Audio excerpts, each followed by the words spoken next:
demain, mais je dis maintenant. Parce que je suis venu avec une forte conviction du Dieu qui répond aux prières. Je suis certain que toutes les prières que moi personnellement je ferai ce soir seront exaucées par Dieu. Alléluia. Voilà pourquoi j'aimerais que nous puissions prier ensemble. Prions pour nos vies. Tu vas intercéder avec moi. Tu vas intercéder avec moi. Nous allons commencer, pour ceux qui prient en esprit, nous allons commencer en esprit. Tu vas pas notamment, tu vas prier en esprit. Mais alors que tu seras emporté, j'aimerais que tu puisses prier pour ta vie. Pour ceux qui ont des problèmes de finances, croyez-moi, nous servons un Dieu qui peut répondre et donner ce que tu cherches. Pour ceux qui ont des problèmes à l'école, je ne sais pas quel miracle tu t'attends de Dieu. Pour ceux qui ont des problèmes, je ne sais pas ceux qui nous suivent. Peu importe les situations, peu importe le problème, le Dieu que moi je prêche, le Dieu que je suis venu prêcher ce soir, ce n'est pas un Dieu qui est muet. Avec des côtés, Azali, c'est un Dieu vivant. Alléluia. Amen. Alléluia. Alléluia. Alors nous avons nos yeux fermés, nous allons prier. Dès que je donne l'aval, tu commences à battre tes mains, tu pries en langue, et puis tu commences à prier pour ta vie. Tu diras à Dieu, voici ma situation, voici mon cas, voici mon problème. J'ai besoin d'une réponse. Si tu n'as pas de problème, alors tu vas juste bénir le nom du Seigneur. Mais je suis venu pour cet instant particulièrement, pour ceux-là qui ont des problèmes, pour ceux-là qui disent j'ai un souci, j'ai un problème qui me dérange, et j'aimerais que Dieu fasse quelque chose par rapport à ça. Parce qu'alors que nous sommes en train de prier, Dieu va libérer les anges qui vont aller là où il faut résoudre les problèmes. Si tu es malade, si tu as des problèmes dans ton corps, des problèmes de santé, Dieu est au bon endroit. Dieu va diagnostiquer ton problème, Dieu va guérir ton situation ici. Les yeux de l'Éternel parcourent toute la terre. Alléluia. Et sa main est sur moi ainsi.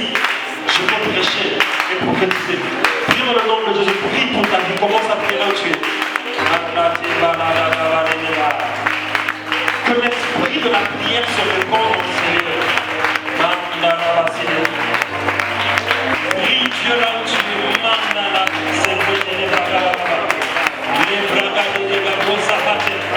Oh my God, oh my God. Certains d'entre nous nous prions Dieu parce que le projet est dans la main de tout ce que nous faisons, c'est dans les mains de Dieu. Je ne peux rien faire sans que Dieu lui-même ne soit impliqué dans ce que je fais. Voilà pourquoi j'apporte mon sujet devant l'Éternel. Comme, oh my God.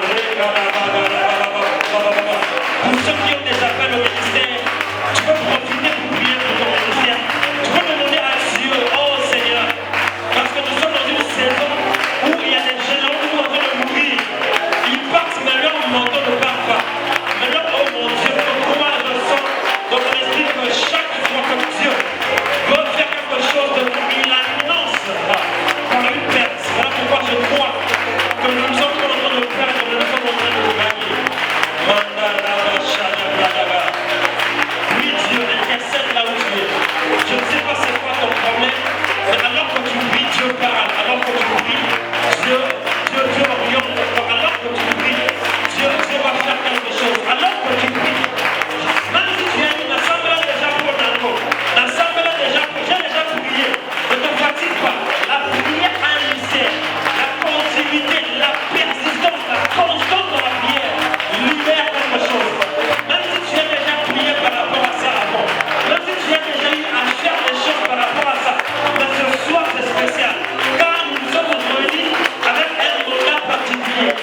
toi alors que tu te tiens debout, rapidement, nous allons rapidement ouvrir nos Bibles.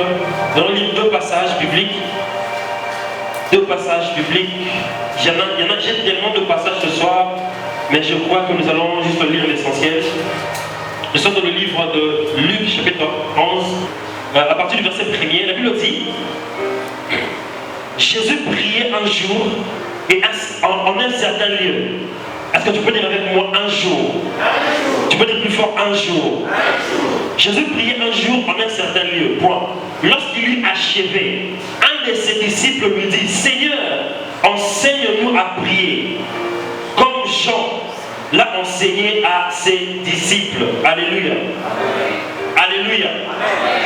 Et verset 2, il leur dit: Quand vous priez, dites: Père, que ton nom soit sanctifié, que ton règne vienne. Donne-nous chaque jour notre pain quotidien. Pardonne-nous nos péchés, car nous aussi nous pardonnons à quiconque nous offense. Et ne nous induis pas en tentation. Nous pouvons nous asseoir. Je vais lire notre passage biblique. Je suis dans le livre de Luc, chapitre 18. Luc 18, chapitre 18, verset 1. La Bible dit: Jésus leur adressa une parabole pour montrer qu'il faut toujours prier et ne point se relâcher. Tu peux lire avec moi: toujours prier. Dis plus fort: toujours prier. Jésus leur adressa une parabole pour montrer qu'il faut toujours prier et ne point se relâcher. Alléluia.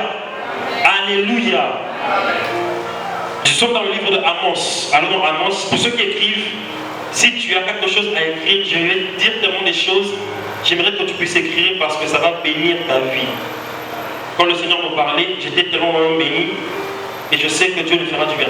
Amos 3, la Bible dit: Deux hommes marchent-ils ensemble sans s'être convenus ou encore sans être en accord? Je vais lire un dernier passage. Je suis dans le livre de Éphésiens chapitre 5, verset 14. La Bible dit: C'est pour cela qu'il est dit: Réveille-toi, toi qui dors, relève-toi d'entre les morts, et Christ t'éclairera. Amen. Est-ce que tu peux bouger quelqu'un à côté de toi et dire: Réveille-toi, toi qui dors? Aide-moi à changer de voisin, dis: Réveille-toi, toi qui dors. Alléluia. Est-ce qu'on peut connaître pour la parole de Dieu?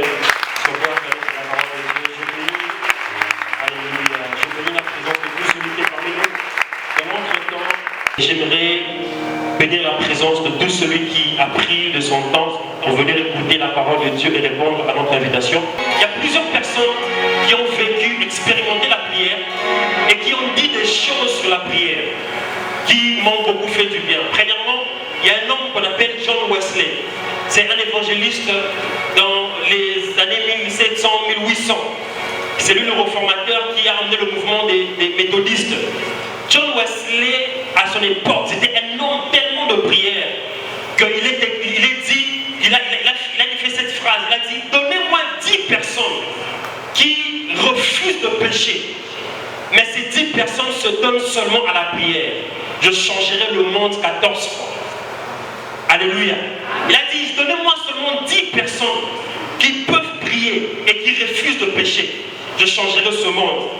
Il y a une personne qui s'appelait, un évangéliste des temps anciens, qui s'appelait John Knox. Pour ceux qui lisent l'histoire de l'église, John Knox était un évangéliste à Scotland, Écosse, qui fait partie de la Grande-Bretagne. À l'époque, il était un homme tellement de prière que la reine de l'Écosse a eu à dire de lui, un témoignage d'un homme de Dieu. La reine dit de l'homme de Dieu que je ne crains pas les armées de la France. Elle a dit: Je ne crains pas toutes les armées de l'Allemagne réunies, mais je crains plus dans ma vie les prières de John Knox. Elle a dit: Je crains ces prières plus que les armées qui peuvent nous combattre. Quand nous comprenons ces choses, nous réalisons à quel point la prière est une arme qui est importante entre les mains du chrétien. L'évangéliste que nous connaissons, Catherine Kuhlman, a eu à dire que Dieu a mis dans la main de tout chrétien une arme afin de changer n'importe quelle situation. Et cette arme s'appelle la prière. Tu peux dire avec moi la prière. Tu peux dire avec moi la prière. Dis plus fort la prière. Et c'est important de savoir pourquoi, parce que prière, la prière c'est l'un des éléments qui réunit toutes les religions, c'est-à-dire toutes les religions du monde. Nous avons des choses en commun. Nous croyons tous en un être que nous appelons Dieu. Même si nous savons tous que leur Dieu est mort, mais ils croient quand même que leur Dieu peut faire quelque chose pour eux. Deuxièmement, dans toutes les religions du monde, nous avons pratiquement tous un livre sacré. Pour nous, notre livre n'est pas seulement un livre sacré, la Bible, mais c'est la parole même de Dieu, car il est écrit que toute écriture est inspirée de Dieu. Alléluia. Et à part cela, toutes les religions du monde, et d'ailleurs même ceux qui ne croient pas en la religion, il y a une activité commune que nous avons tous. Ça s'appelle prier. Tout le monde prie d'une manière ou d'une autre. Que tu sois bouddhiste, que tu sois musulman, que tu sois athéiste, nous prions. Pourquoi je dis ça? Parce que même en cas de danger, même si tu ne crois pas en Dieu, tout le monde qui se retrouve en cas de danger a tendance à faire appel à un être invisible pour l'aider. Alléluia. Le danger peut être physique. C'est-à-dire que tu peux être dans un moment où tu es sur le point de commettre un accident. Mais il y a dans tout temps l'envie d'appeler un être invisible pour influencer une réalité visible. Parce que dans chaque humain, Dieu a déposé quelque chose qui nous pousse à vouloir prier. Alléluia. Voilà pourquoi la prière est la vie du chrétien. Sans la prière, nous sommes perdus. Sans la prière, tout ce que nous faisons, c'est du n'importe quoi. Voilà pourquoi Jésus-Christ était fâché dans le livre de Matthieu. Il a dit qu'il est écrit que ma maison sera appelée la maison de prière. Et vous en avez fait un marché. Pourquoi? Parce que simplement, Dieu dans sa pensée était que lorsque nous venons à lui, nous devons rester connectés à lui. Et la manière de rester connecté à Dieu, c'est par la prière. Tu peux dire avec moi la prière. La prière. Dis plus fort la prière. Alors que je finirai mon message, je ne sais pas comment nous allons atterrir, mais après nous serons en train de finir mon message, il y aura un vent, un esprit de la prière. Dieu doit restaurer la vie de prière d'une personne en cellule. Alléluia. Dieu doit restaurer ta vie de prière. Alléluia. Quand nous entrons dans le monde même de la compréhension de la prière, premièrement, quand nous parlons de la prière ou prier, c'est quelque chose que les pères ont enseigné. Depuis l'époque des apôtres jusqu'à nos jours, plus de 2000 ans, chaque homme de Dieu qui vient enseigne la prière.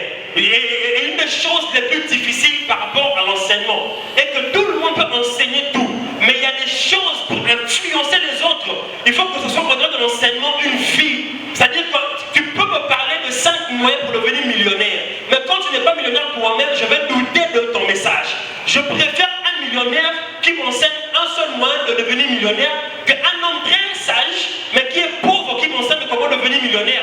Parce que ce que tu m'enseignes devait d'abord s'appliquer pour toi. Alléluia.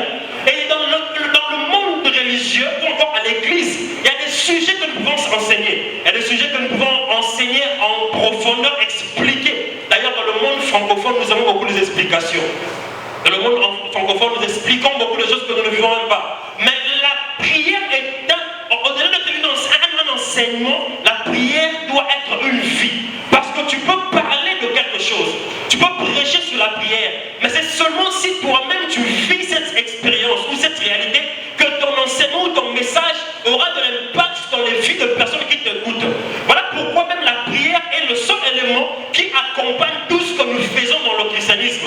Quand tu pries, tu peux associer à la prière l'offrande, tu peux associer à la prière d'évangélisation, tu peux associer à la prière le manger. Avant de manger, tu pries.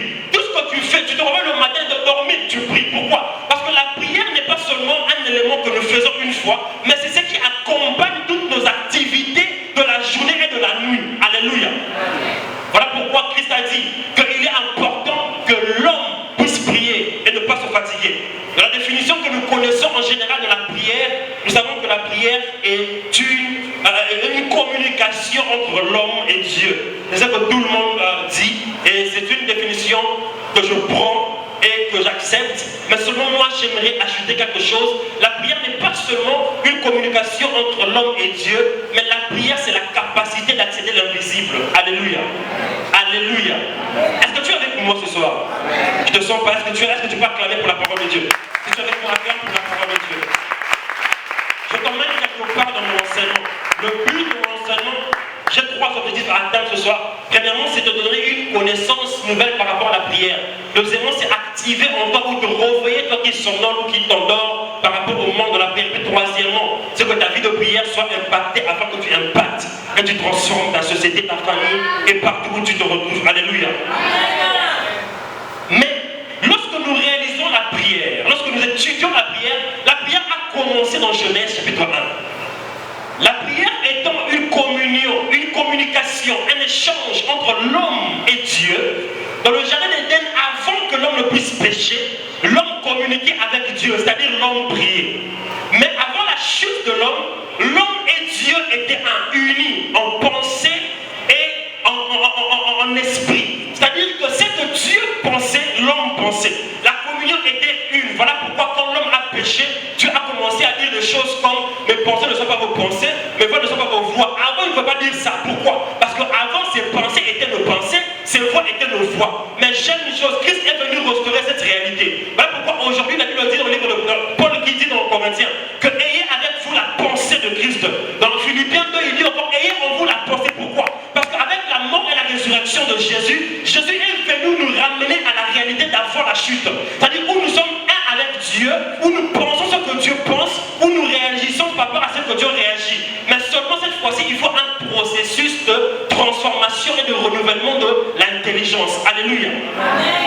C'est-à-dire qu'Adam priait. Le premier homme créé priait.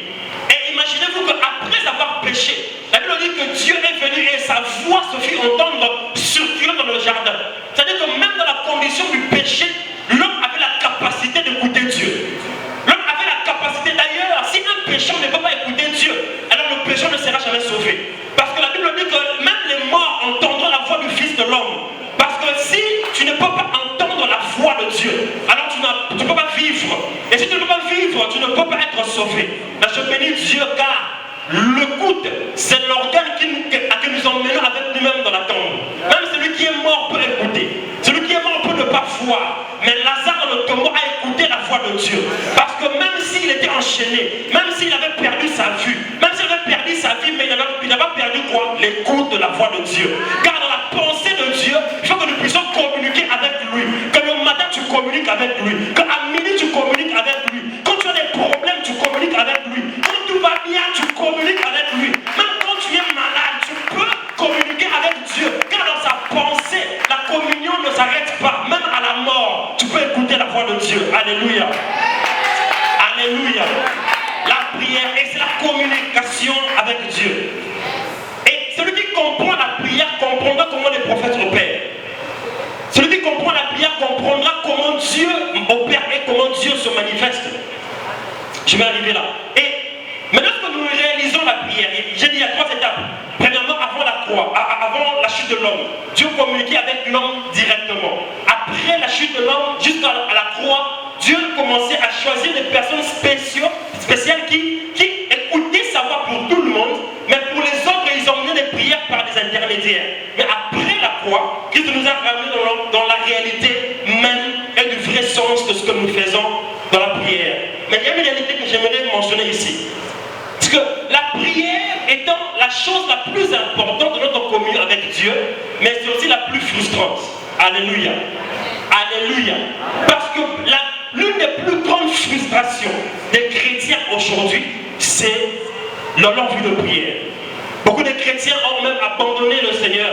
Beaucoup de chrétiens sont retenus dans le monde à cause des prières non exaucées. Il y a des chrétiens qui se sont fâchés contre Dieu. Je me rappelle le nombre de fois où j'ai eu à prier pour des choses sans avoir des résultats. J'ai demandé à Dieu, est-ce que je prie mal ou c'est quelque chose que je dois faire avec la prière pour avoir le résultat escompté? Je posais des questions à Dieu parce que c'est une frustration que nous rencontrons tous. Alléluia. Il y a une dimension où même Christ a vu comment sa prière allait vers Dieu et faire demi-tour à lui-même. Il a dit, Seigneur, si cela est possible, enlève cette coupe devant lui. Il priait à Dieu. Mais en cours de chemin, sa prière est revenue à lui. Il a compris que cette prière-là, Dieu n'exaucera pas. Il dit, Seigneur, mais toutefois, pas ma volonté, mais ta volonté. Alléluia. Parce que nous expérimentons tous une frustration réponse. Ça arrive de fois que nous prions et nous avons l'impression comme si le ciel est fermé sur nous. Il arrive de fois où nous prions mais notre vie de prière semble ne pas avancer. Il arrive de fois où nous n'avançons pas de manière comme nous le voulions. Il y a des moments où même tu es frustré parce que tu sais que tu dois faire plus que tu ne fais. Mais tu n'as pas ni la force, ni la capacité, ni l'opportunité ou les circonstances d'aller en profondeur. Mais tu sais en toi que Dieu t'appelle à la profondeur et tu es frustré. Et ça cause des frustrations. Ce qui fait à ce que beaucoup de chrétiens commencent à négliger même les réunions de prière. Alors on appelle les gens à venir pour recevoir quelque chose de particulier. Mais quand on dit aux gens même venez pour prier, les gens commencent à se fatiguer. On a prié depuis mais ça ne change pas. On a prié parce que les gens ne comprennent pas la prière dans toutes ses dimensions. Il y a 3 constats que j'ai eu à faire. Premier constat, parce que comme j'ai mentionné tout à l'heure, les chrétiens négligent souvent les réunions de prière à cause de frustrations liées à leur vie de prière personnelle. Les chrétiens ne croient pas même, deuxième constat, beaucoup de chrétiens prient mais ne croient même pas en leur propre prière. Voilà pourquoi tu peux prier toi-même, mais tu as comme l'impression comme si ta prière n'est pas exaucée ou n'est pas écoutée de Dieu. Il faut que tu cherches quelqu'un. Tu préfères même un homme de Dieu, quelqu'un ou un prophète qui dise quelque chose. Même si va te mentir, moi j'ai des gens qui m'ont dit, même si ce n'est pas de Dieu, mais le bagarre parce que vous n'êtes pas d'ailleurs dans le dimanche. Ces gens de personnes, tu réalises que même leur propre prière, ils ne croient plus en cela. Il y a un troisième constat que j'ai réalisé que les chrétiens sont beaucoup ignorants des réalités du monde spirituel. Voilà pourquoi, premièrement, nous taxons beaucoup trop les choses auxquelles nous ne sommes pas habitués. On taxe ça d'occultisme ou d'étranger. Les choses que nous ne connaissons pas. Et deuxièmement, parce que nous sommes ignorants du monde spirituel et comment ça fonctionne, nous n'avons pas la capacité de faire à ce que nos prières reçoivent des réponses quand il le faut. Et cela m'amène à mentionner 8 choses que la prière fait pour nous. Alléluia. Alléluia. Je mentionne ça en passant rapidement parce que je vais entrer le fond de mon message tout à l'heure, que je parlerai de quand Christ a expliqué comment prier. Et alors nous allons prier à la fin. Et Dieu va nous parler. Alléluia. Parce que vous savez, prier c'est parler à Dieu. Mais quand Dieu te parle, c'est ça ce qu'on appelle. Et l'homme répète, c'est ce qu'on appelle la prophétie. Alléluia. La prophétie c'est bien, mais c'est mieux quand ça vient dans le contexte de prière. Parce que chaque fois que Dieu te parle, c'est une réponse à ce que toi tu as dit. Voilà pourquoi c'est lui qui peut prier et peut prophétiser. Parce que c'est lui qui peut parler à Dieu, peut parler de la part de Dieu. Tu ne peux pas dire que tu peux parler pour moi si moi et toi on n'a pas eu à parler. Mais tu ne peux parler pour Dieu que si toi et Dieu vous êtes en communion et vous parlez. 8 choses que la prière fait pour nous. Première de choses, la prière nous donne accès au monde spirituel et au conseil de Dieu. Vous pouvez dire avec moi conseil de Dieu. Vous savez, quand je parle du conseil de Dieu, je parle de ces moments où Dieu est sur le point de décider des choses. Mais il a besoin qu'il y ait une personne qui représente l'autre partie. C'est-à-dire que Dieu veut se décider sur Sodome et Gomorrhe. Mais ce serait injuste pour de tuer Sodome et Gomorrhe sans pour autant parler à un homme qui prie. Parce que cet homme qui prie peut lui donner des opportunités de savoir comment faire les choses. Pas parce qu'il ne sait pas, mais parce que dans la pensée de Dieu, il veut travailler avec l'homme. Alors le conseil de Dieu, c'est par exemple lorsque Dieu voulait détruire Sodome et Gomorrhe, il envoie les anges à les détruire. Mais il dit, cacherai-je à Abraham, mon serviteur? C'est sur le point d'accomplir. Et il a commencé à parler avec Abraham. Et Abraham a commencé à intercéder. Si tu trouves dit juste, est-ce que tu tueras tout le peuple? Est-ce que tu feras? Pourquoi? Parce que Abraham a eu accès au conseil, là où Dieu décidait du sort d'une nation. Je prie que Dieu élève dans ce pays et parmi nous des personnes qui sont en capacité d'entrer dans le conseil de Dieu, de savoir ce que Dieu est sur le point de faire dans ta famille. Avant que nous restions dans la famille, tu es déjà au courant que ceci va arriver. Et tu peux annoncer ou changer ça comme tu veux. Avant que les choses se passent au courant, toi Dieu t'informe, car tu as accès au conseil divin. Alléluia. Alléluia. Plusieurs fois, nous manquons ou nous sommes surpris par des événements parce que nous ne sommes pas en mesure d'entrer dans le conseil divin de Dieu. Voilà pourquoi un enfant de Dieu qui est digne de ce nom ne peut pas être surpris par les événements dans sa vie. Ne peut pas être surpris. Il y a un mois où, je me rappelle de ma vie cette année, Dieu me disait chaque jour comment ma journée sera. Chaque matin quand je finis ma prière, Dieu me dit clairement qu'aujourd'hui il y aura ceci, aujourd'hui il y aura ceci. Pourquoi? Parce que je ne voulais pas qu'il y ait des surprises. Un enfant enfant de Dieu ne peut pas être surpris par les événements, surtout les événements mauvais.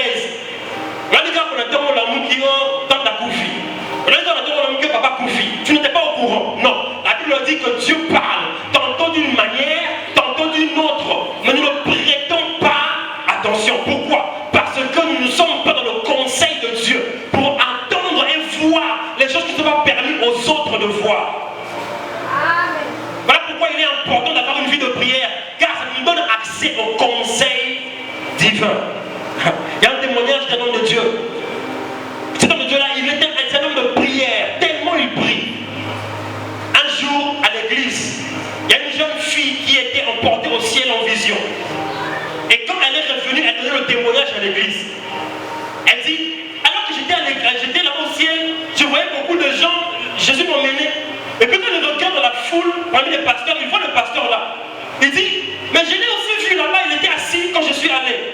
Le pasteur a rigolé. Il dit, où j'étais là? J'étais même là quand on est venu te prendre pour t'emmener au ciel. J'ai tout vu. Là, c'est un homme qui vit dans le conseil divin. Il y a des choses, quand on dit ça, les gens pensent que ce sont des aventures. Il y a l'aventure, parce qu'ils sont des réalités, des hommes, des humains comme toi et moi, qui vivent ces choses parce qu'ils savent prier. Oh my God. Parce qu'ils savent prier. Voilà pourquoi nous sommes limités dans nos vies. Pourquoi? Parce que nous pensons que il y a des choses qui se font. Alors que nous sommes ici, quelque part, Jésus est en train de visiter une personne qui est en train de prier. Alors que nous sommes ici, quelque part, il y a une fille qui est en train de demander à Dieu de visiter sa maman. Alors que nous sommes ici, il y a une prière qui monte vers Dieu. Voilà pourquoi à chaque fois que tu te fatigues de prier, pense à cette petite fille qui prie Dieu dans le moment de guerre, qui demande à Dieu, qu'avons-nous fait pour mériter ceci? Mais quand tu es dans un environnement concret où tu peux bien prier, mais tu négliges la prière au profit de la télévision et du téléphone. Et te pose la question, pourquoi ta vie est misérable? Quand tu pries quand tu as un problème. Voilà pourquoi tu as seulement des problèmes. Parce que tes problèmes font de toi un bon chrétien. Si tu pries seulement quand tu as le problème, alors tu n'auras que des problèmes dans ta vie. Le conseil divin. Deuxième chose que la prière fait pour nous. La prière nous donne de connaître la pensée de Dieu et sa volonté. Quand Jacques dit que nous savons une chose, que si nous prions, selon sa volonté, il nous sera accordé. Il parle de quoi? C'est vrai qu'il parle de la parole de Dieu. Mais la parole de Dieu, ce n'est pas ce que tu lis. C'est la révélation, c'est l'esprit, le souffle, le rouah caché derrière ce que tu lis. Voilà pourquoi tu peux lire la Bible, tu répètes même ça, tu meurs en répétant. Quand j'ai découvert ceci, ça a changé ma vie. Plusieurs fois, je peux prendre une version de la Bible, je prie avec ça, mais sans résultat. Je me dis, mais Seigneur, est-ce que ces choses marchent? Mais quand j'ai compris que le vrai sens de la parole de Dieu, ce n'est pas ce que tu lis, mais c'est la révélation derrière, qui souvent, et la plupart du temps, vient quand tu prends une écriture, tu pries avec ça. Alors Dieu dépose dans ton esprit une connaissance attachée à l'écriture, qui libère un esprit, qui accompagne l'écriture et qui manifeste des choses dans ta vie. Voilà pourquoi il est important de lire avec action de prière. Parce que quand tu lis, tu dois te connecter à celui qui a écrit. La Bible, c'est le seul livre où quand tu lis, tu as besoin de l'auteur. Oh my God. Le livre de l'homme de Dieu, tu peux acheter, tu pars à la maison, il n'a pas besoin d'être là pour que tu comprennes. Mais la Bible, quand tu lis, appelle l'auteur. Dis-lui, je veux comprendre ce que tu as dit ici. Que ça entre dans ma vie, que ça marche pour moi aussi. Il y a des gens que je connais qui peuvent mentionner des versets bibliques et belé. C'est bien beau. Mais quand tu vois leur vie ne change pas. Comment tu peux avoir la parole de Dieu? Tu maîtrises ça, mais ta vie ne change pas. Tu as le logos, cherche le rhéma. Cherche le rhéma. C'est le rhéma qui transforme. C'est la révélation. Et ça vient par la prière. Par la prière, nous avons accès à connaître et à comprendre la pensée de Dieu. La prière, troisième chose, nous permet de nous unir à Dieu. Vous savez, il y a une réalité. En étant qu'enfant de Dieu, de la nouvelle naissance sous la grâce, nous sommes un avec Dieu. La Bible dit dans le livre de Colossiens 3:3 que nos vies sont cachées en Christ, en Dieu. Mais ça, c'est une réalité de la position que nous avons en Dieu. Mais Dieu aussi a une position en nous. Alléluia. Dans la nouvelle alliance, il y a deux positions. Tu es en Dieu, mais Dieu est aussi en toi. Toi qui es en Dieu, tu es justifié, tu es bon. Mais pour que tu puisses bien vivre sur la terre, il faut que le Dieu qui est en toi puisse grandir. Il faut que le Dieu, voilà pourquoi Paul a dit que travaillez avec crainte votre salut. Pourquoi? Paul a lui-même dit dans le livre de Galates 4 femme enceinte, jusqu'à ce que Christ soit complètement formé en vous. Est-ce que ce n'était pas des chrétiens? Si, mais en eux, il fallait que Christ grandisse. Il devait s'unir à Christ en eux. Tu es bien beau en Christ, mais toi aussi, Christ doit être bien beau en toi. Voilà pourquoi il faut que tu puisses développer la vie de prière et de la connaissance. Pourquoi? Parce que plus tu pries, plus Christ grandit en toi, plus tu t'unis à Christ, et plus les mouvements de Christ deviennent des mouvements. Donc Christ dit, je ne fais que ce que je veux mon Père faire. Vous pensez des choses comme ça? Non, ce n'est pas facile. Mais c'est parce qu'en lui, il y avait la Bible de Colossiens, il avait la plénitude de Dieu. Mais c'est possible, oh j'aime ça par le Saint-Esprit, que toi aussi tu aies la plénitude de Dieu. Pour que tu puisses faire ce que Dieu fait et dire ce que Dieu dit. Mais nous devons apprendre à rester à genoux. À la fin de 2016, j'étais en retraite. J'ai eu une visitation. Dieu m'a dit, 2017 tout entier, marche sur tes genoux. Je n'ai pas compris. Après la vision, j'ai posé la question au Saint-Esprit. Je lisais, je cherchais, marcher sur tes genoux. Quand Dieu m'a expliqué, j'ai compris qu'il me demandait que cette année entièrement, consacre-la en prière. Et c'est l'année où j'étais empoisonné. Je ne sais pas que Dieu me préparait déjà, afin que pour que je ne sois pas surpris. Je déclare que quand tu pries, tu vois, quand tu pries, rien ne te surprendra. Même s'il pense qu'il va te surprendre, mais quand tu pries, Dieu va toujours te donner des fuites. Même si tu ne dis pas exactement, mais te dira fais d'abord ça. Tu ne sais pas pourquoi, mais fais d'abord, parce que quand tu le fais, tu épargneras et tu enlèveras des choses que tu ne maîtrises peut-être pas. Mais c'est par la prière que nous faisons ces choses. Voilà pourquoi il faut prier. Dis ton voisin, il faut prier. Dis ton voisin, change de voisin, il faut prier. Quatrième chose que la prière fait pour nous. La prière nous permet de surpasser et de crucifier la chair. Christ devait choisir la croix ou pas à Gethsémane. Et c'est là-bas qu'il a vaincu le combat de sa volonté. Il dit, Père, pas ce que je veux, mais ce que toi tu veux. Combien d'entre nous peuvent faire cette prière et respecter ce que nous disons? Beaucoup de gens disent que moi, je n'arrive pas à faire ceci, à ceci. Mais la Bible dit clairement que veillez et priez afin que vous ne tombiez pas dans la tentation. La formule est simple. Tu ne veux pas tomber, mais veille et prie. Est-ce que je peux expliquer ça? Quand on dit veiller et prier, on n'a pas dit veiller ou prier. Parce que quand on met ou, c'est-à-dire c'est l'un ou l'autre. C'est-à-dire chaque chose a, c'est ça la même valeur. Donc tu peux faire l'un et pas l'autre, ça va. Mais quand on dit veiller et prier, c'est-à-dire que veille et prie. J'explique. J'aime bien le passage qui dit réveillez-vous donc, vous qui êtes dans le sommeil.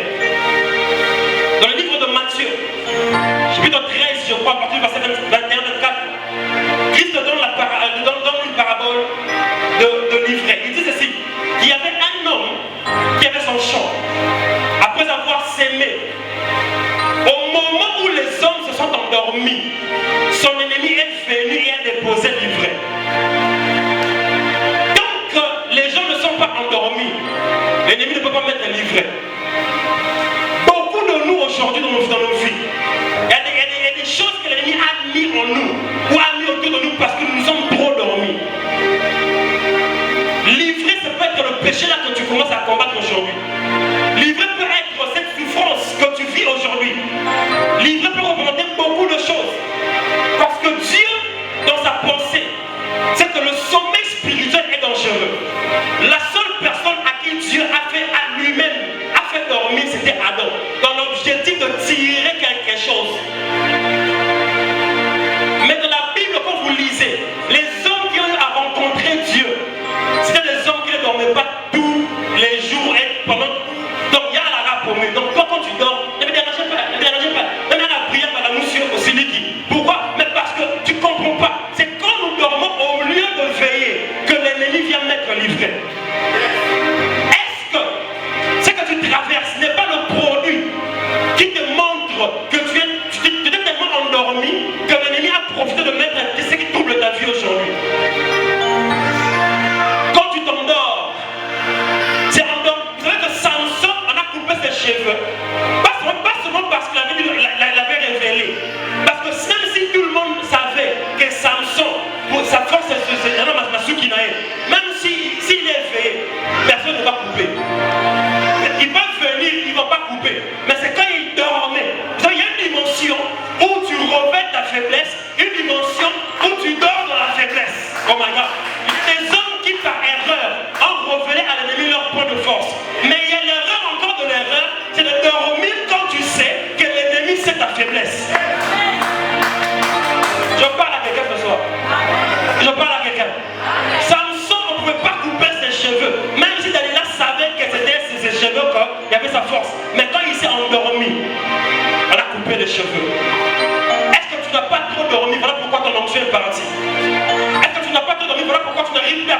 avant?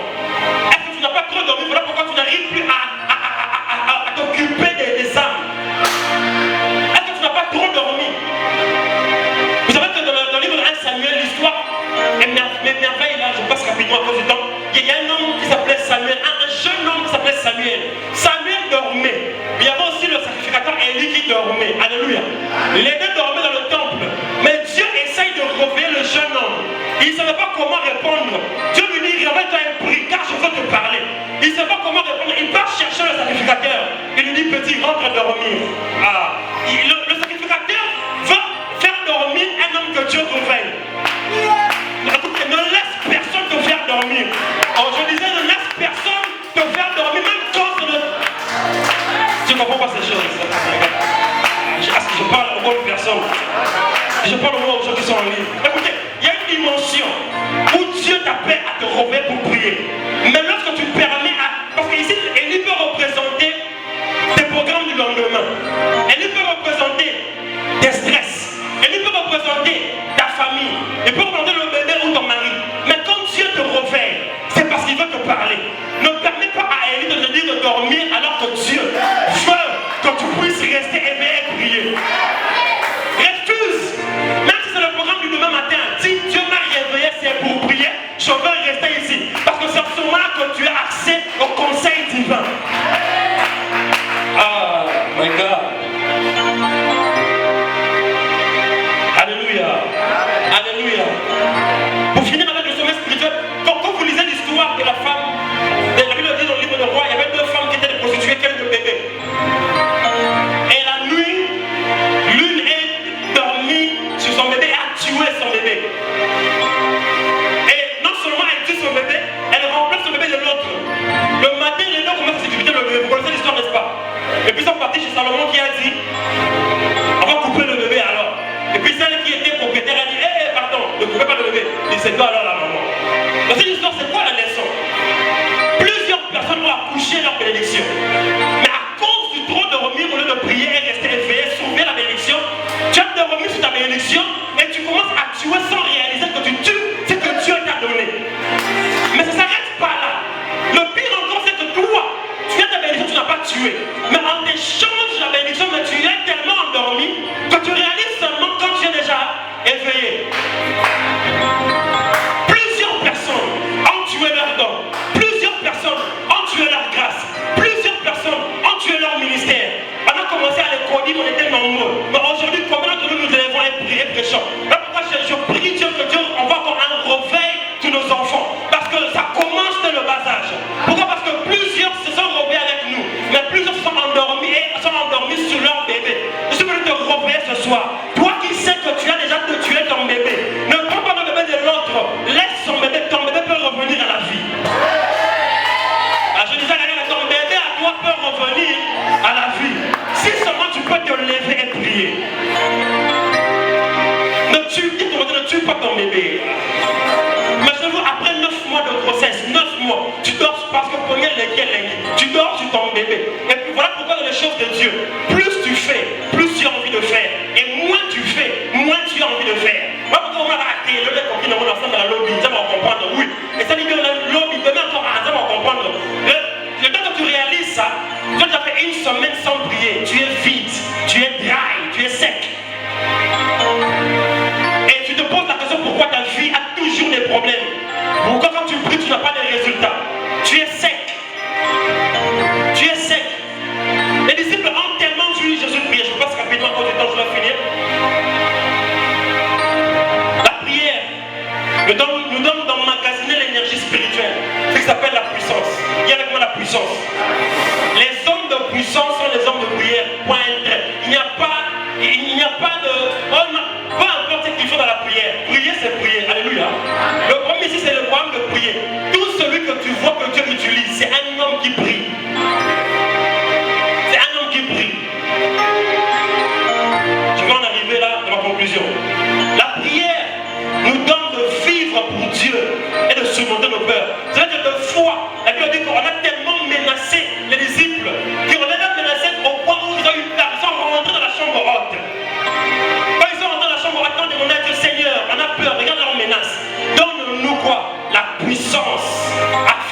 de pouvoir parler et évangéliser avec autorité. Et étant encore ta main, après cette prière, leur peur est partie. Ils ont eu le basse, ils ont eu la capacité de prêcher. Et plusieurs âmes ont donné leur vie à Jésus. Quand tu as peur de prêcher, tu as peur d'évangéliser, la solution est une seule chose. Va dans la chambre et prie. Celui qui vient de vraiment prier, tu vois, on dirait qu'il est comme ça. Il y a des moments de prière où quand tu sors de moment de prière, tu as l'impression comme si tu peux faire tout ce que tu veux. Non, tu peux tout faire. Confidence, tu as comme l'impression que c'est l'orgueil, mais c'est pas l'orgueil. C'est l'orgueil, alléluia. Alléluia. Il y a une différence entre l'orgueil et être confiant de son Dieu. Ah, mon Dieu. La prière nous donne de nous connaître nous-mêmes. Dans la prière, tu te connaîtras toi-même. Car la Bible dit que nous sommes comme des personnes avec des visages dévoilés, contemplant dans un miroir la gloire de Dieu. Et nous sommes transformés dans la même image. C'est-à-dire que l'image que tu contemples, c'est l'image que tu deviens. Et tu peux contempler l'image de Dieu que quand tu es dans le monde de prière. Alléluia. Bien sûr, pour parler de sa parole qui est le miroir, mais tu dois être dans le monde de prière avec la parole pour que tu puisses refléter cette parole dans ta vie. Dernière chose, la prière nous donne de grandir et accéder au secret de Dieu afin de changer les choses. La prière. Je suis en train de conclure mon message. Il y a quelques questions que nous posons souvent. Si Dieu connaît tout, pourquoi prier? Si Dieu veut, il peut. Alors pourquoi je dois prier? Il y a des personnes qui disent j'ai prié et pleuré, aucune réponse. Ici, j'ouvre une parenthèse. J'aime ce que je vais mettre ma voix une fois. Pour avoir l'enfant, Sarah devait rire. On a donné Isaac. Pour avoir Samuel, Anna a fait quoi? A pleuré. Le problème, ce n'était pas la méthode. Le problème, c'était la destinée de tout un chacun. Par rapport à Samuel, le fardeau de l'Israël était trop fort sur lui. Alors, il devait passer par les pleurs d'une maman pour que sa vie soit une consécration. Mais Isaac, c'était autre chose. Isaac était l'héritier. Or, quand on donne son héritage à l'héritier, on est en train de réjouir. Voilà pourquoi le problème n'est pas comment ça vient. Même si tu dois pleurer, pleure, mais attends. Parce que tu n'es pas Sarah. Donc tu peux être Anna, mais si tu vois la formule de Sarah, ça ne marchera pas. Mais ce qui marche, c'est la prière. Est-ce que je parle à quelqu'un ici? Parce qu'il y a des gens qui se comparent aux autres. Comment lui, ils ont ça facilement, mais pas moi? Non, elles peuvent être des Sarah. Elles sont des héritiers. Parce que ce qu'ils doivent produire, ce sont des héritiers. Mais moi, je produirai un prophète qui non seulement sera prophète, mais aussi sacrificateur. Pas seulement sacrificateur, mais aussi berger de la nation. Pas seulement berger de la nation, mais initiateur des écoles des prophètes. Donc la mission est tellement grande que je ne peux pas la voir facilement comme Sarah. Oh mon Dieu. Ah, vous comprenez? Est-ce que vous comprenez ces choses? Voilà pourquoi une seule chose, Dieu te demande à faire quoi? À prier. À prier. Il y a une autre question que nous nous posons souvent. Pourquoi Dieu laisse autant de mal sur la terre et ne fait rien?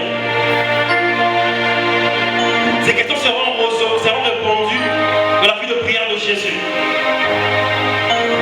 Quand Jésus était sur la terre, c'était un homme de prière. Je me suis posé la question, pourquoi lui qui était Dieu devait autant prier? Quand vous lisez la Bible dans Luc 1:35, on dit très tôt, il se levait pour aller prier. Très tôt, vers 4 heures. Même s'il y a un mystère là-dessus, je ne vais pas entrer en profondeur, mais il se levait très tôt pour prier. Il coupait toujours son sommeil pour se lever et aller prier. Il priait à chaque fois qu'il y avait la foule. Et puis il dit qu'il est renvoyé et s'éloignait, s'écartait pour prier. Pourquoi il priait autant? Lui qui était Dieu. Et dans la Bible, il y a au moins 25 mentions où on dit que Jésus a prié. Dans les évangiles, 25 fois au moins, où on dit qu'il a prié. Pourquoi il devait aussi prier? Mais il était Dieu.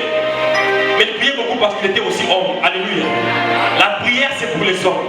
En tant qu'homme, il devait prier. En tant que Dieu, il savait ce qui devait arriver. Voilà pourquoi il était sûr que quand il prie, il allait avoir la réponse. Parce que dans l'omniscience de Dieu, il savait ce qui doit arriver. Mais en tant qu'humain, il doit prier. Voilà pourquoi Dieu a fait que par Jésus, toi tu redeviennes à la position où Dieu vit en toi, pour que tu saches déjà anticiper ce qui va arriver quand tu pries. Voilà pourquoi la Bible dit ceci. Tu imposeras la main au malade et il sera guéri. C'est-à-dire, avant de prier, je sais par le Dieu qui est en moi ce qui va arriver. C'est la guérison. Voilà pourquoi je prie, pas parce que je veux la réponse, mais parce que je sais que pour avoir cette réponse, il faut que je puisse prier. On ne prie pas parce qu'on cherche les choses seulement. On prie parce qu'on sait que ça va arriver. Mais pour un comment, il faut que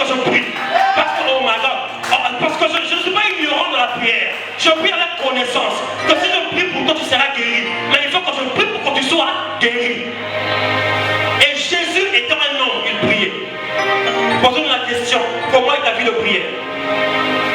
Jésus priait tellement que les disciples se sont arrêtés. Ils ont dit non, non, non, tu pries beaucoup. Apprends-nous à prier. Je veux prendre mon message. Quand Jésus était sur la terre, il a tellement prié qu'il n'a pas eu le soin d'enseigner aux disciples comment prier parce que lui-même était occupé à prier. Mais quand Matthieu 10, il les appelle, il leur envoie évangéliser, il leur envoie guérir les malades, il leur envoie ressusciter les morts sans leur apprendre comment le faire. Il leur dit allez, imposez les mains sur moi. C'est-à-dire que si les disciples ne savent pas encore prier, donc la formule de Jésus pour eux était seulement mets seulement la main, ça va se passer. Comme ils ne te posent pas la question, parce qu'ils ne savent pas comment prier, n'est-ce pas? Parce qu'ils ont appris à prier après. En ce moment, ils ne savent pas comment prier. Alors Jésus leur a seulement demandé allez, mettez les mains, ça va se passer. Mais quand il s'agit de la prière, il fallait qu'ils soient enseignés. Et ce qui a influencé, c'était quoi? Ils ont regardé Jésus prier, ils ont dit non, non, non. Cet homme a des résultats plus que nous, parce que c'est un homme qui prie. La différence entre toi et celui que tu enfuis, c'est le sacrifice. Dis sacrifice. Dis sacrifice. La Bible dit que Dieu, et j'aime ça en anglais, God is not respecting of people, of person. Dieu ne prête pas attention aux gens, il n'y a pas de favori. Si tu fais ce que ton voisin fait, tu auras son résultat. Le problème avec cette génération, nous sommes des Caïns. Au lieu d'approcher Abel et demander Abel, comment tu as fait? Je me fâche, je tue Abel parce que je vois que Abel a les résultats que je cherche, mais que je n'arrive pas à trouver. Au lieu simplement de demander à Abel. Or, quand je tue Abel, j'empêche ma destinée de comprendre ce qui va se passer. C'est-à-dire que je ne tue pas seulement un homme, mais je tue le seul moyen par lequel je peux avoir la réponse à mes prières. Beaucoup jalousent les autres parce qu'au lieu de demander, au lieu d'apprendre, au lieu de faire ce qu'ils font, nous sommes là en train de jalouser de loin. Approche et demande comment tu fais pour avoir ce résultat. On va te dire que je fais quelque chose que tu ne fais pas. La différence entre toi et ton voisin, c'est qu'il fait quelque chose que toi, tu ne fais pas. Parce qu'il connaît quelque chose que toi, tu ne connais pas. Alléluia. Alléluia. Vous savez que lorsque l'homme a la jalousie, il tue ce qu'il doit laisser vivre. Mais il laisse vivre ce qu'il doit tuer. Lorsque l'homme a la jalousie, au lieu de tuer son ego, il tuera la renommée de l'autre. On va dire anakisi. Mais tue ton ego. Parce que ton ego, c'est ce qui t'empêche de l'approcher pour apprendre. Pour qu'il te dise que moi, je me lève tous les jours à 3 heures pour prier. Quand vous lisez l'histoire de l'église, donc en commençant par les apôtres jusqu'aujourd'hui, toute personne que Dieu a utilisée faisait deux choses. Il priait et il prêchait. Dis avec moi prier. Dis avec moi prier. Et prêcher. Dans le livre de Actes, la Bible dit qu'on est venu dire à Pierre que dans l'église il y a des troubles. On doit départager les biens. Il dit ceci, vous choisissez parmi vous-même 7 personnes qui seront des diacres, qui vont se charger de ces choses. Comme ça, moi et les autres, on ne fera que 2 choses, prier et prêcher. Les disciples étaient tellement influencés par la vie de prière de Jésus que quand Christ est mort, tout ce qu'ils ont fait c'était prier. La Bible dit qu'un jour Pierre monte sur le toit à la 6e heure en train de prier et Dieu vient lui parler. Quand on te pose la question, on n'a pas de vision, je prie. Je prie. Voilà pourquoi mes yeux restent ouverts. Alors que je parle, ça s'ouvre encore plus fort. Alléluia. La différence c'est la prière. La différence c'est la prière. Si tu peux prier, tu peux avoir les mêmes résultats. Si tu peux prier, tu peux aller aussi loin que l'autre. Si tu peux prier, tu peux voir ce que l'autre voit. Mais le problème est que nous ne savons pas comment prier parce que nous ne voulons pas apprendre comment prier. Alléluia. Alléluia. Et quand vous lisez, je crois avec quelques témoignages, nous connaissons tous l'histoire de la paix de notre Père, n'est-ce pas? Notre Père qui est aux cieux, que ton nom soit sanctifié, que ton règne vienne, que ta volonté soit faite sur la terre comme au ciel. Donne-nous notre pain quotidien.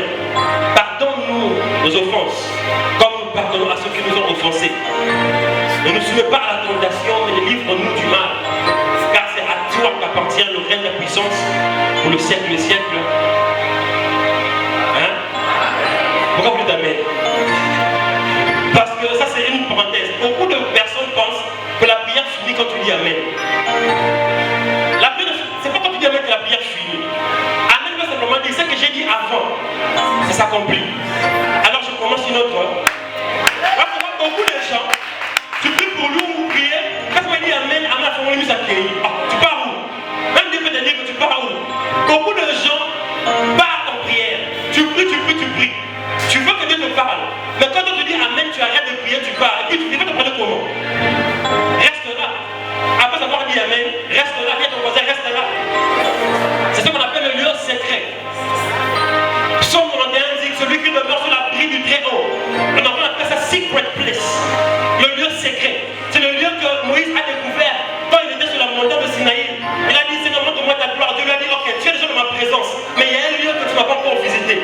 Non, personne n'a visité un flash. C'est-à-dire qu'il a commencé à voir le dos. C'est-à-dire que le commencement, avec le comment. Genèse chapitre 1, verset 1, au commencement, Dieu créa les cieux et la terre. Parce qu'il a goûté le lieu secret. Il a reçu la révélation du passé. Et toi et moi, alors que nous voyons pas le dos, mais le visage de Dieu. Car la Bible dit que nous ne contemplons pas comme Moïse. Nous devons voir le futur. Voilà pourquoi je peux me tenir ici et prophétiser le futur. Pourquoi? Parce que je suis en train de voir pas le dos de Dieu, mais je vois la face. Par la lumière de la parole. Parce que je me tiens au lieu secret de Dieu. Dans l'histoire, vous allez voir qu'il y a plusieurs personnes qui ont servi Dieu et qui ont bouleversé ce monde. Je vais seulement partir avec des exemples que nous connaissons. J'ai connu dans une famille chrétienne. Mes parents, l'apôtre Régine Kalula. Il y a une discipline de prière qui est là. Je suis même rentré l'année passée, j'ai dit à un ami à moi, il faut de Lukanzambe. Malgré l'âge, malgré le temps, chaque jour à 0 heure, elle se met à prier. Et puis on se pose la question, comment elle manifeste ce qu'elle manifeste? Une fois je lui ai posé la question, comment tu as fait quand tu as prié pour la résurrection de Lazare? Vous connaissez Lazare, n'est-ce pas? Les enfants de l'ECJ, vous connaissez Lazare? Vous connaissez Lazare? J'ai posé un moment, comment est-ce que tu as fait pour? Elle m'a dit que j'ai seulement senti en moi que si je prie, ça allait se passer. J'ai dit, ah, ça c'est le secret. C'est-à-dire qu'elle avait déjà la finalité avant de commencer à prier. Parce que si tu ne vois pas la finalité, tu ne vas même pas prier. Ou ta prière n'aura pas d'objectif. Pour dire quoi par là, c'est quoi? Toutes les personnes que Dieu utilise, voyez-moi, il y a un secret. C'est la prière. On peut te raconter au nom qu'elle est. Même si tu pars chez le féticheur d'ailleurs, là-bas encore c'est plus grave. Parce que ça m'étonne de voir les jeunes serviteurs de Dieu aujourd'hui commencer à vouloir toucher le fétiche pour prophétiser, pour servir Dieu. Mais même là-bas, on te fait prier des prières compliquées. Mais on te fait quand même prier. Le problème, ce n'est pas prier compliqué ou prier bien. Simplement, mais le problème, c'est prier. Parce que même de notre côté, ils savent qu'il faut que tu communiques avec le monde spirituel. Et quand tu ne sais pas communiquer, tu as un problème. Voilà pourquoi Christ résout ce problème. Il dit, quand vous priez, dites ceci, notre Père qui est aux cieux. La prière de notre Père, ce n'est pas une prière qui est une récitation ou une formule quelconque. Non. Mais c'est ce qu'on appelle en anglais le pattern. Ce sont des schémas. C'est-à-dire que Dieu nous montre comment ce qui doit constituer la prière. Parce que rappelez-vous que Christ a dit cette prière avant de monter à la croix. Or, c'est à la croix qu'il est devenu le premier-né. Avant la croix, il était le fils unique de Dieu. Mais à la croix, il a perdu son droit d'aînesse. Afin de devenir le premier-né, pas seulement il a peut-être perdu son uniquité de fils, il est resté le premier-né afin qu'il puisse avoir des petits frères. Donc, il ne peut pas dire normalement aux apôtres de prier notre Père. Mais il a anticipé. Parce que quand il s'agit de la prière, tu peux anticiper ce qui va venir après. Parce que la prière te permet d'accéder aux choses de demain aujourd'hui. Je disais que la prière te permet d'accéder aux choses arriver demain aujourd'hui. Christ a donné la première chose à savoir, c'est que nous ne prions pas un étranger, nous ne prions pas un Dieu quelconque, nous ne prions pas le Dieu de Baal, ni d'Astarté, mais nous prions celui qui s'identifie à nous comme notre Père. Voilà pourquoi la seule fois que Jésus a dit mon Dieu, c'était à la croix. Parce que depuis qu'il a commencé son ministère, il disait toujours mon Père, je suis comme mon Père, moi et le Père nous sommes un. Mais à la croix, il a dit mon Dieu, pourquoi m'as-tu abandonné?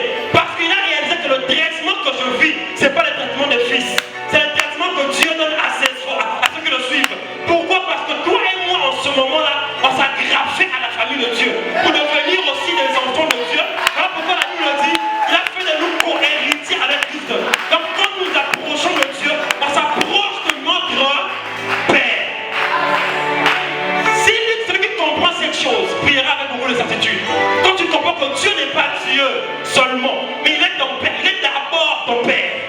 Voilà pourquoi l'Esprit de Dieu en nous, il permet de crier Abba Père. Abba, Abba, Abba,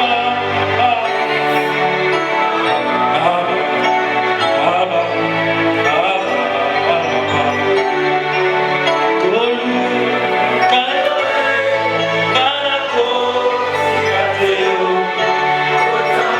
yes, tu chantes bien.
Liliane, c'est qui? Hein? J'entends pas. Maman, ça s'appelle Liliane. Ta maman s'appelle Liliane. Parce que j'ai entendu Liliane en train de prier. J'ai entendu Liliane en train de prier. Mais ça, on me dire qu'il y a une grâce, il y a une faveur, il y a une faveur, il y a une faveur que je suis en train de relâcher parce que j'ai vu le cahier ouvert. Et quand le cahier s'est ouvert, je vis automatiquement comme on est en train de signer quelque chose pour toi. Et quand on me dit de te dire ceci, avant la fin de cette année, tu ne vas pas rentrer en 2020 avec les questions que tu as aujourd'hui. Parce que Dieu est en train de libérer quelque chose pour toi. Les gens doivent te voir depuis l'année prochaine.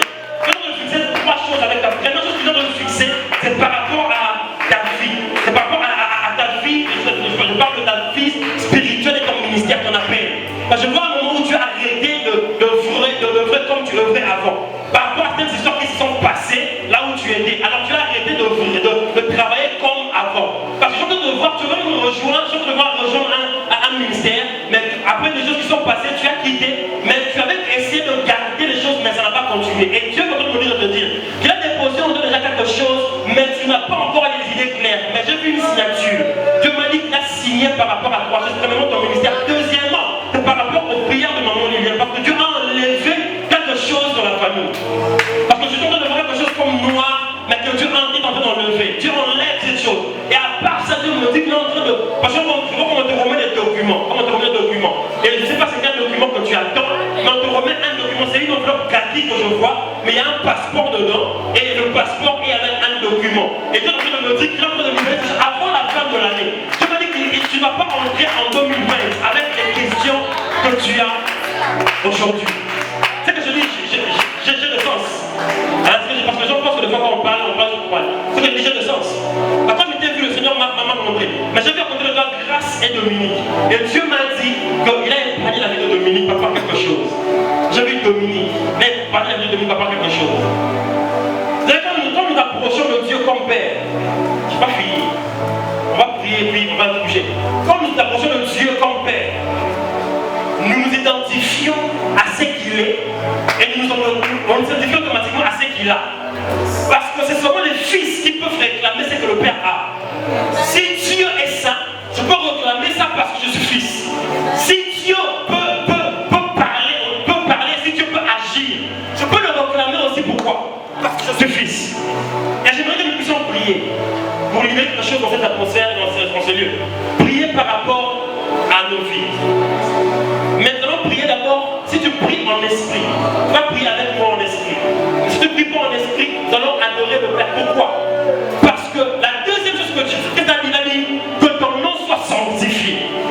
Quand on dit sanctifié, ça dit c'est mettre à côté, mettre à part. On ne mélange pas Dieu avec tout le monde. Tu peux avoir beaucoup de papas, mais Dieu on ne mélange pas. Je fais Dieu, je mets à côté. Que ton nom soit sanctifié. Que ce que tu es soit sanctifié. Que ce que tu as soit sanctifié. Que ton église soit sanctifiée. Que ton peuple soit sanctifié. C'est-à-dire que tout ce que Dieu est, tout ce que tu as, tout ce qu'il possède, se sanctifie avec son nom.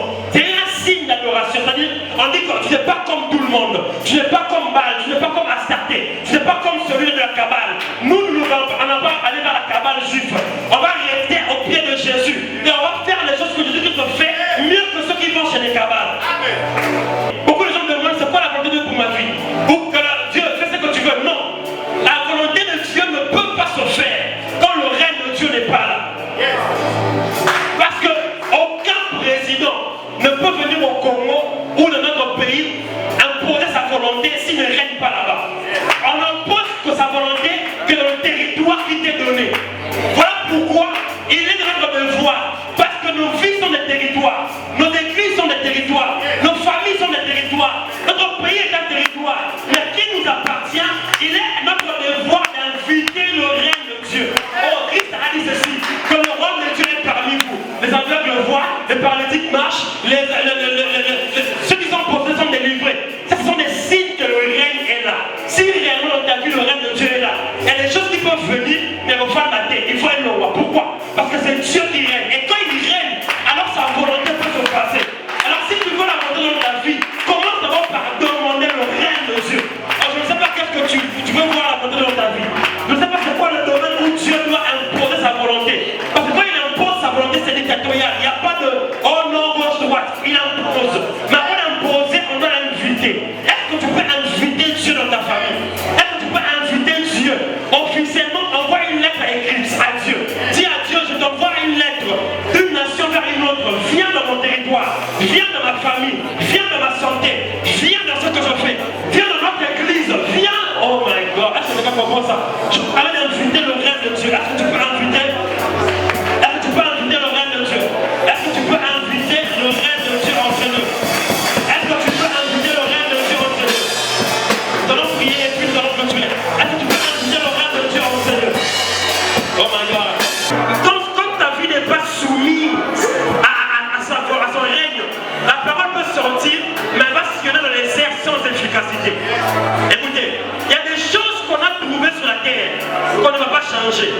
On a trouvé sur la terre que les gens mangent et les gens dorment. Toi, tu ne vas pas venir pour nous dire que non, on va manger, on va dormir. Pourquoi? Parce qu'on a trouvé ça comme ça. Dans l'église, il y a des choses qu'on a trouvées, qu'on va garder, qu'on a préservées.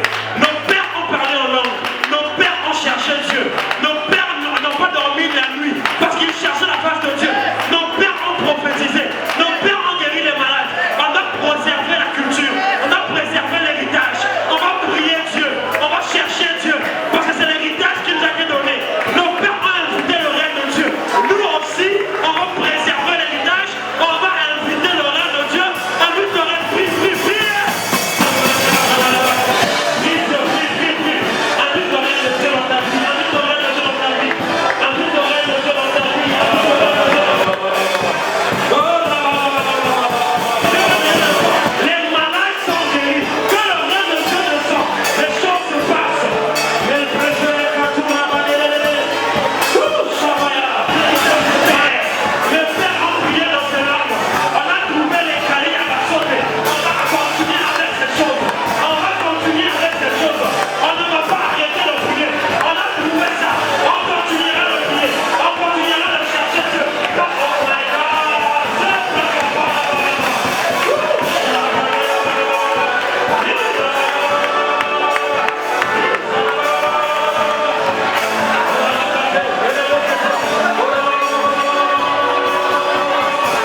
où tu es. Oh my God.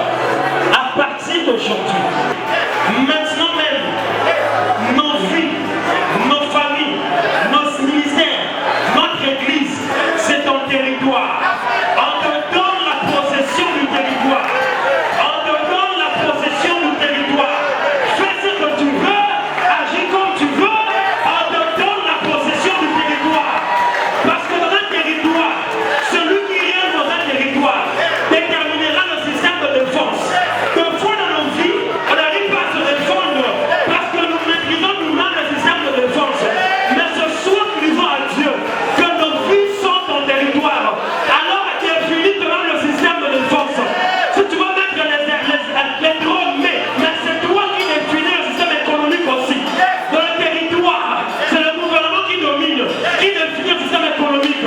À partir d'aujourd'hui, si ta vie est le territoire de Dieu, alors l'économie de ta vie ne dépendra plus du Congo, mais dépendra de l'économie de Dieu. Parce que ta vie est le territoire de Dieu. À partir d'aujourd'hui, écoutez, Madame Blanda, on a pris notre paradis ici. Que ta main sont faites où? Sur la terre comme au ciel. C'est-à-dire que comme, quand on parle de comme, on veut dire ceci. L'équivalence, la mesure, le prototype, l'image que nous voulons ici, c'est ça qu'il y a là-bas.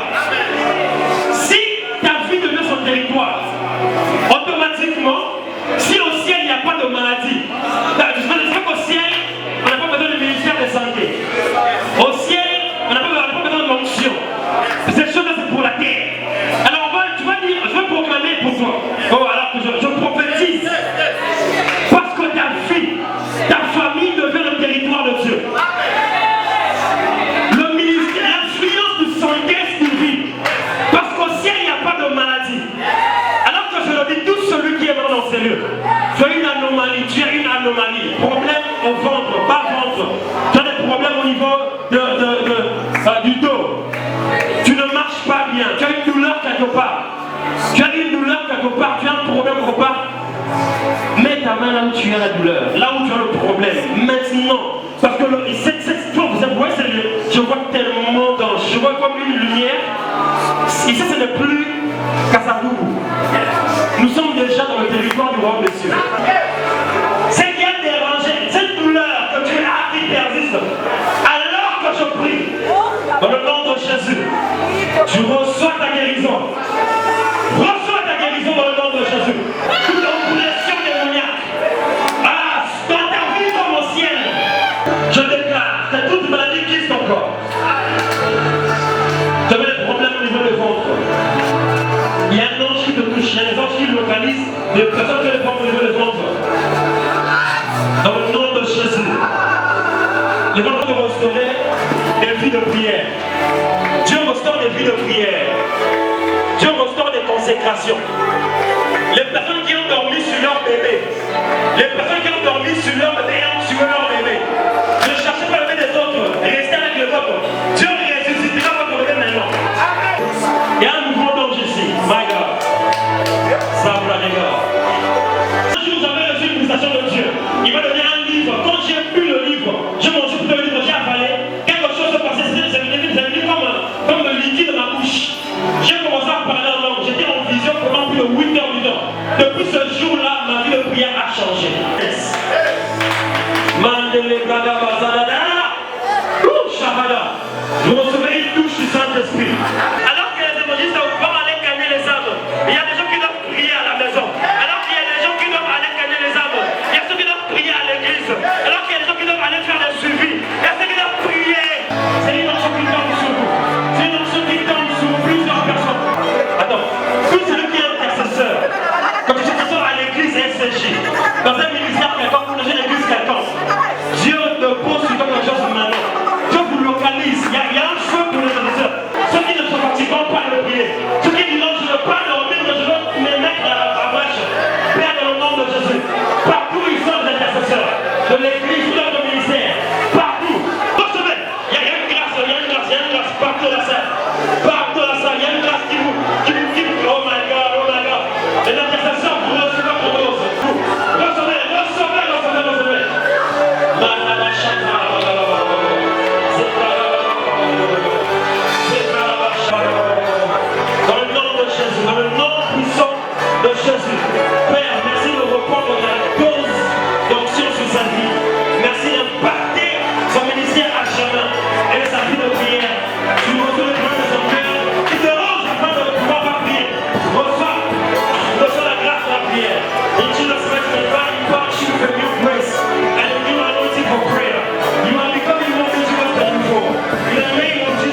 Concentrez-moi. J'ai vu deux choses. J'ai vu ici on mettait de l'argent, ici on mettait de l'huile. Dieu m'a dit une chose.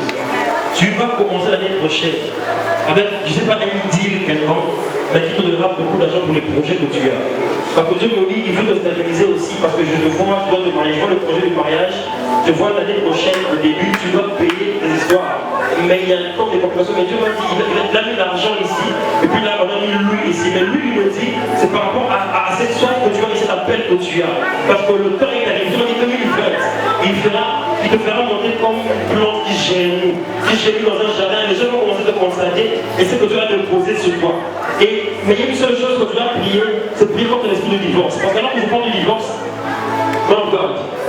Alors que je parle de l'esprit du divorce, Dieu me dit de te dire, si j'ai pris quelqu'un qui est divorcé.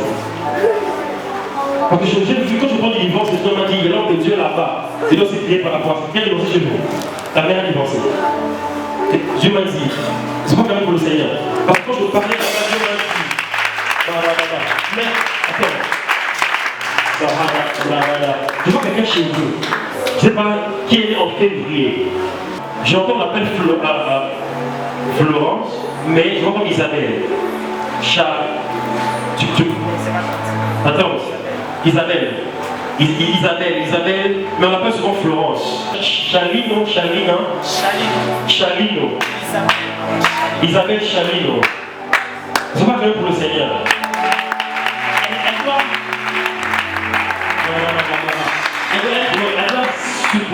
Elle doit être donnée en février.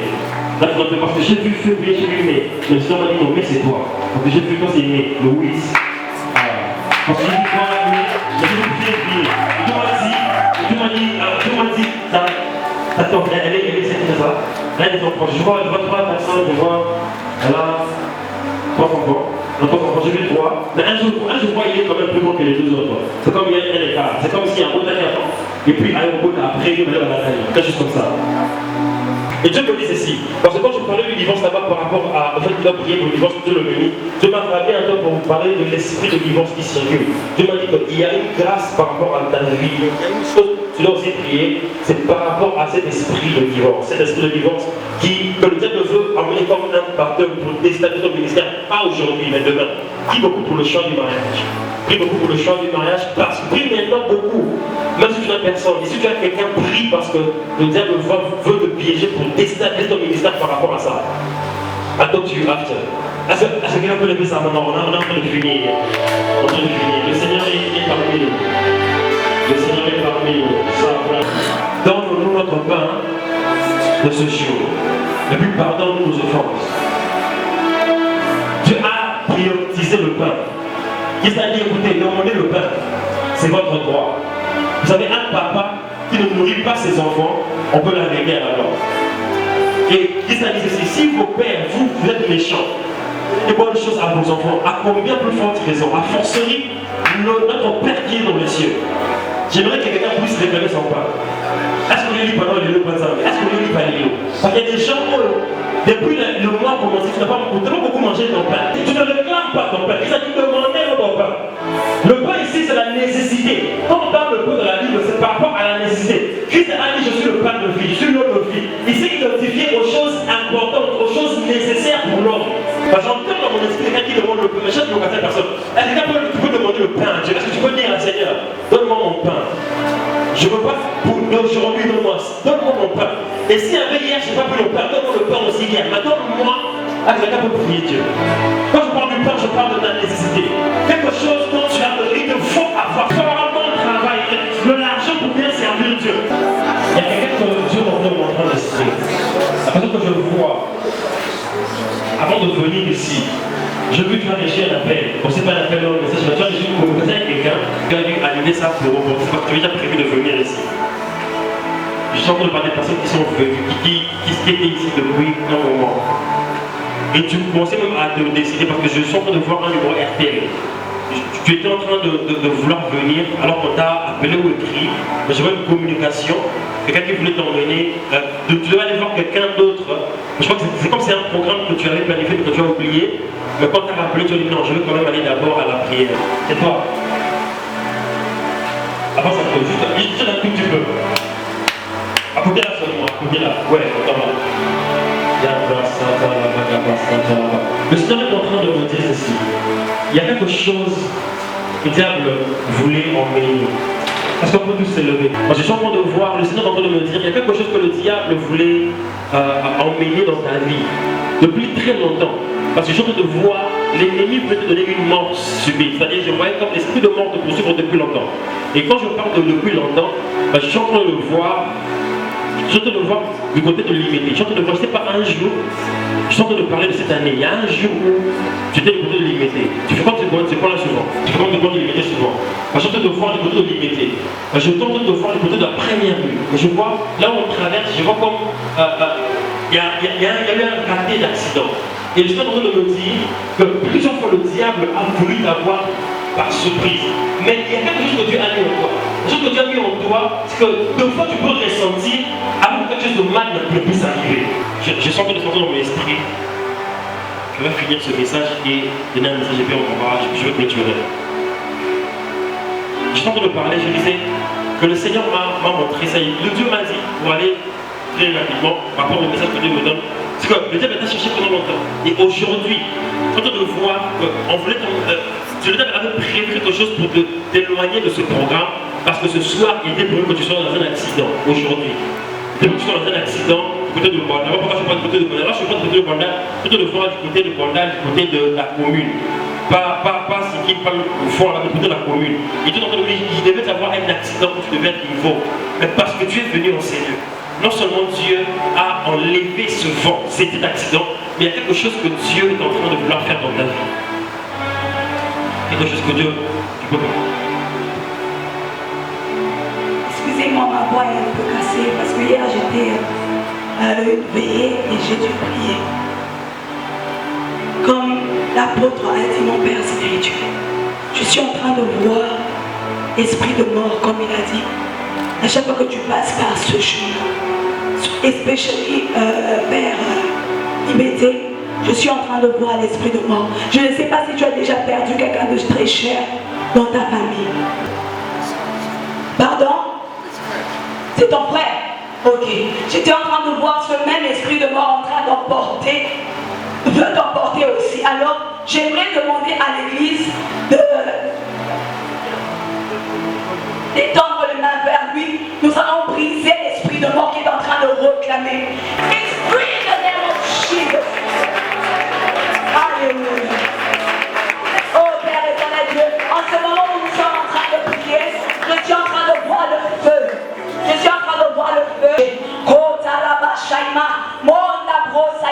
Remplis-le de ton feu. Remplis-le de ton feu. Qu'il soit invisible devant les yeux de l'ennemi. Que ton feu descende, Seigneur, et que ton feu le remplisse dans le nom puissant de Jésus-Christ. Dans le nom puissant de Jésus-Christ. Dans le nom puissant de Jésus-Christ. Seigneur, merci. Si tu peux un peu avancer, et j'aimerais que tu puisses avancer ici. Au nom de Jésus-Christ Nazareth, je prie ça, je prie ça, je prie ça. Je prie sur le nom puissant de Jésus. Je prie sur le nom puissant de Jésus. Je prie sur le nom puissant de Jésus. Je prie sur le nom puissant de Jésus. Je prie cela. Père de les armées, in the name of Jesus Christ. Dans le nom puissant de Jésus, je prie cela. Je prie du sang de l'ennemi. Au nom de Jésus. En même temps, la question des problèmes, je vois plusieurs mouvements ici considérés dans les vôtres. Que Dieu brise cela, que Dieu bénisse cela, brise cela. Toute chaîne de l'ennemi, oppresseur. Soit au nom de Jésus. Ça est libéré de toute forme de chaîne que le diable va pouvoir placer sur vous, qui vous empêche d'aller loin. Au nom de Jésus, peace. In Jesus' name. Dans le nom puissant de Jésus. Dans le nom puissant de Jésus. Dans le nom puissant de Jésus. Dans le nom puissant de Jésus. 1, 2, 3, 4, 5. Le feu du Saint-Esprit. Le feu du Saint-Esprit. Le feu du Saint-Esprit vous fait dire ce soir. Vous êtes libérés de ces choses. Merci Seigneur. Merci Seigneur. Ah, tu es